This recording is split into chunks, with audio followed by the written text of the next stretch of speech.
Hi, I'm Mark. Welcome back to Foothill Paint Fabrication. Well, we're back on the rear suspension for Project Ruby, and today I think we can get those coilover mounts in place. The lowers came in that weld onto the rear end, so I think we have all the parts we need. I've been sitting here trying to stare it down and figure it out without actually touching anything. That ain't gonna happen. I have to put my hands on it, get some stuff down in there, and probably tack it in place and kind of just keep piecing it together till we figure it out. But before we get to that, I do want to apologize to you guys. I work hard to try to make the production value as high as I can for each video, and the audio's been lacking quite a bit in the last few videos. It's very frustrating. I've got some sort of interference coming through around here, and it's really, really intermittent, and it's just hard to track down. So I've tried multiple mic setups, multiple frequencies, and it's just not helping. So I am looking into very high-end mics. They're very expensive, so I want to make sure I make the right choice that will solve this problem. So hang in there. I do apologize. We'll figure it out. All right, let's get to work. All right, guys, I did some work off camera. I went ahead and fixed my mistake. That's all taken care of. I did grind these real nice. They're looking really good. I did not do the underside. I'll wait till the chassis goes back on the rotisserie to make my life a little bit easier. But I got the pinion angle set, the rear end's perfectly centered, I've got the ride height set, so we're basically ready to go here. All we need to do is start figuring out how to get those mounted. And the first thing we need to do, I think, is make some sort of jig here so we know how much higher we can go than this. So you can see I've got the body mount on there. I slid underneath the body a little while ago, took a bunch of measurements, figured out how much higher I can go than this piece right here. So let's go over to the welding bench and make some sort of jig or something we can tack on there to keep us from making some really dumb mistakes later on. All right, guys, I got some scrap left over from building the railing for the deck, so we're just going to use that. So I calculated from the underside of that body mount to the frame and all the way up to underside of the sheet metal, you know, right behind the rear seat there, and it comes in about 2 3/8, I think. So I subtracted 3/8 of an inch, kind of for that body mount to crush down a little bit and give myself a little bit of wiggle room. So I figured 2 inches is going to be fine. So the idea is just to kind of stand this up, tack it to the chassis, and take this 1/2 by 1/2, tack that on there like that, and then the underside of this right here will be our maximum height we can install to. So let's cut some of this up real quick, get it tacked together, get back over to the chassis, tack it on there, and then we can start kind of holding stuff up there, try to figure out how to make this work.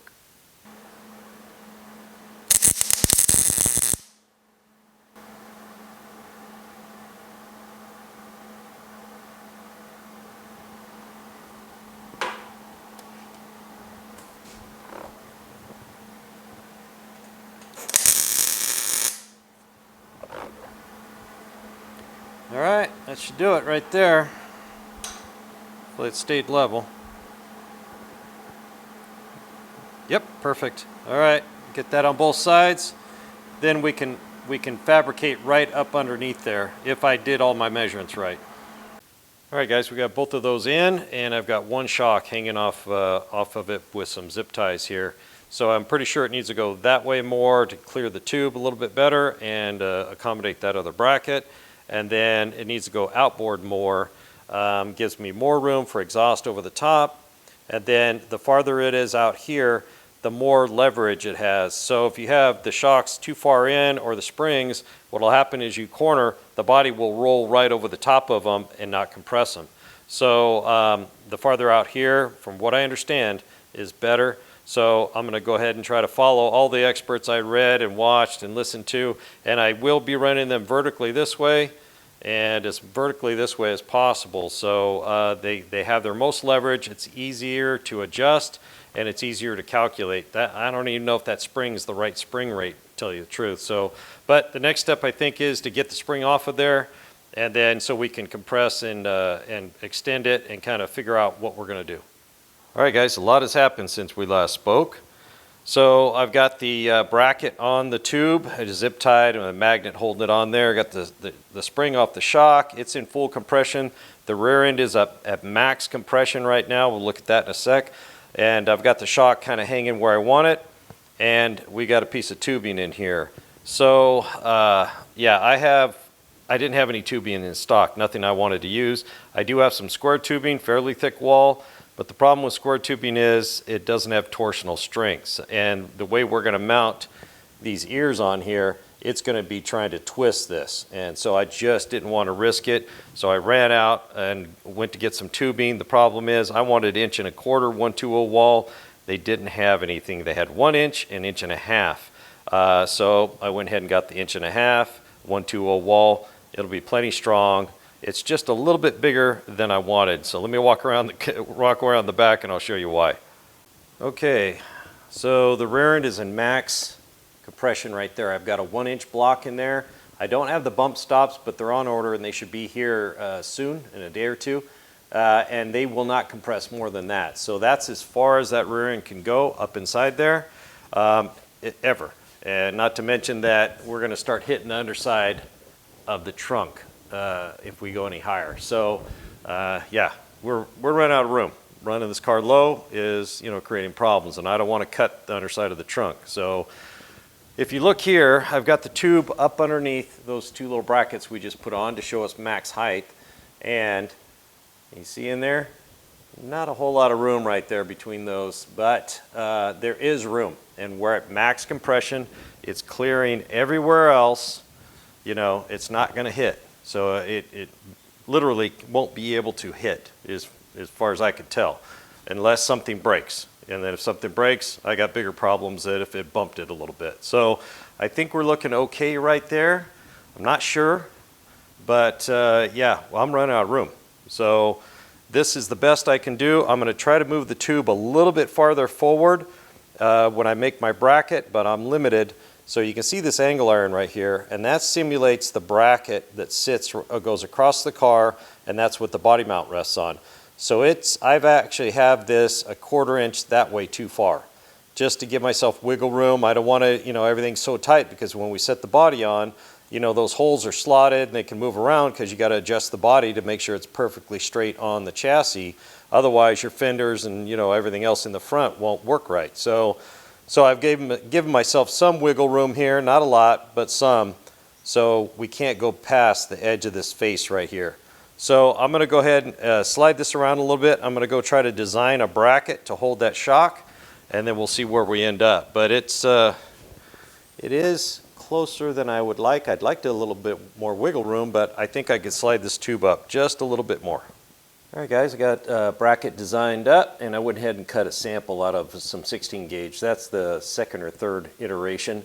But I was able to move the tube a little bit farther forward and give us a little bit more room right there. So I think this is going to work out. Let's go over to the plasma table and go ahead and get 4 of these cut out, and we can start piecing this together. All right, we've got the 3/16 on the table. That should be plenty thick enough for these tabs. So let's see if I got all the settings right.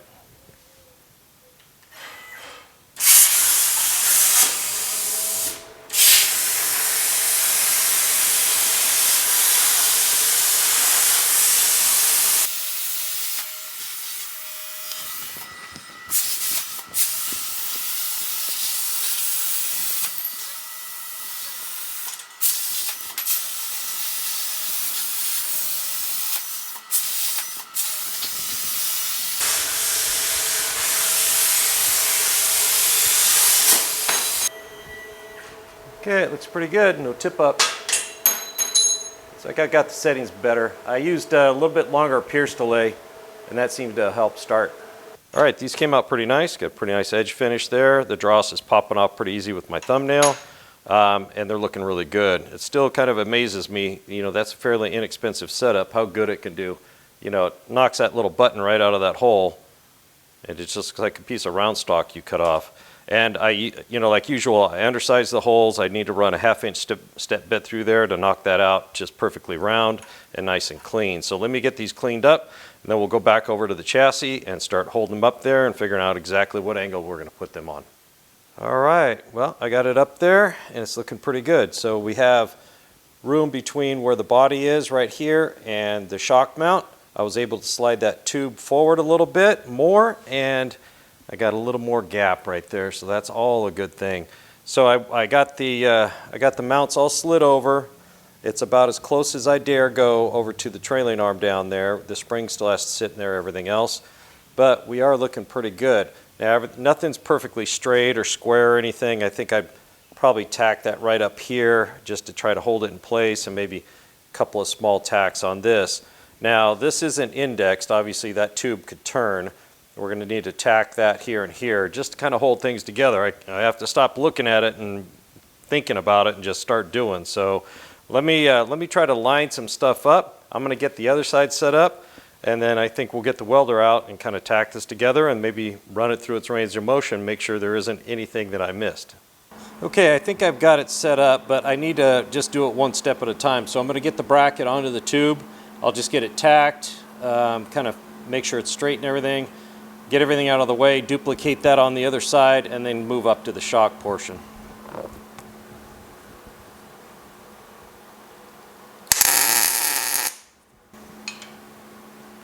What do you know? Square. Love it.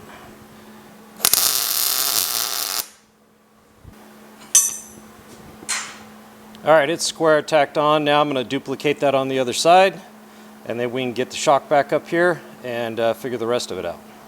All right, I got the shock plumb lined up perfectly with the bracket on the tube. Everything seems to be level. Even put a shim inside there to hold those plates a little bit farther apart. I think it's a piece of 19 gauge.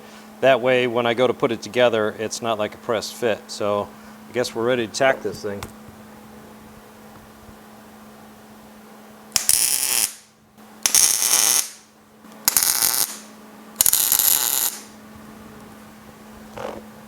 All right, just got to duplicate that on the other side, and I think we're about ready to do some testing. Okay, we're almost ready for testing. I just realized I screwed up. So if you look at the angle on that one and the angle on this one, the first one I did was actually wrong. So the shock should be just at bottoming out right where I've got everything set.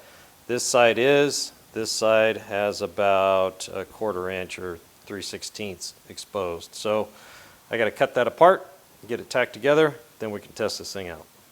All right, I fixed my screw up. Let's go ahead and lower it down. See how it does all the way to full droop.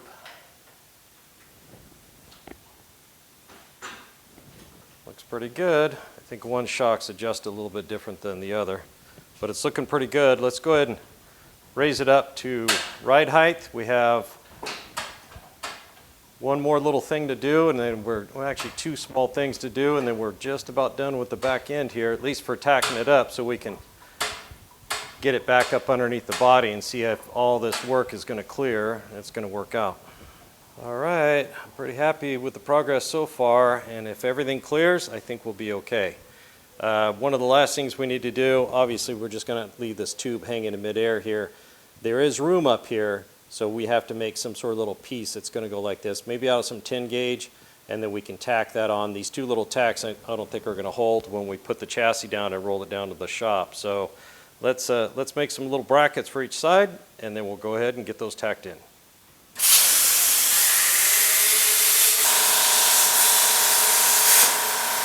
All right, let's see how they fit. It's pretty good. Let's get these tacked on there. There should be clearance up underneath the car for this. If not, we got to cut all this off and try again, but I think it's going to work out.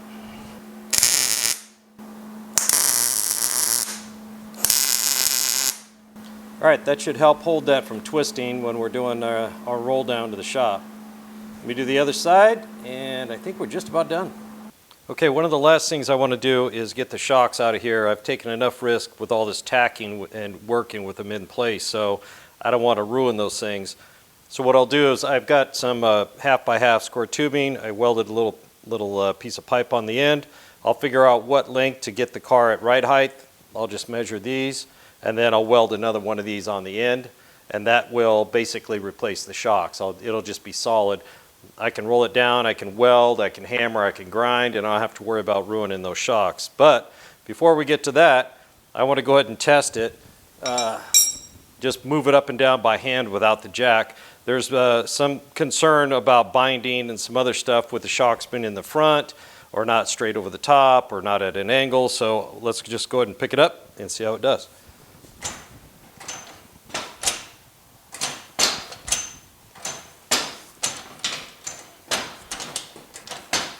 Well, it moves pretty easy. I realize I don't have all the bushings and everything in here, but I don't feel it hanging up or dragging at all, so I think we're looking pretty good. I didn't go all the way full droop to full compression, but I don't see any problem, so pretty happy to get this knocked out. I just hope all this clears. We're going to be close. Okay guys, that wraps up this video on getting the coilover shock mounts in place. Now they're not in place, they're tacked in place, but you know, there's a lot of variables that I don't know until we get this chassis back underneath the body. But I think that's going to be the next video. I won't worry about the front suspension or anything. I'll just kind of figure out how to get these axles back in here with something, I don't know, I'll figure it out so we can at least roll this thing down there and figure out how to get that body up off the cart and back on this chassis so we can start getting back to some of that body work. And to tell you the truth, I'm kind of looking forward to get back to some body work and get a little tired of all this dirty grinding on my back. So, but it looks like it's going to work. Don't know until we get underneath there, but stay tuned. We'll find out together. Thanks for joining me here at Foothill Paint and Fabrication. Don't forget to hit the like and subscribe button if you haven't already. Mash that bell and drop me a comment. I'd love to hear from you. We'll see you on the next one.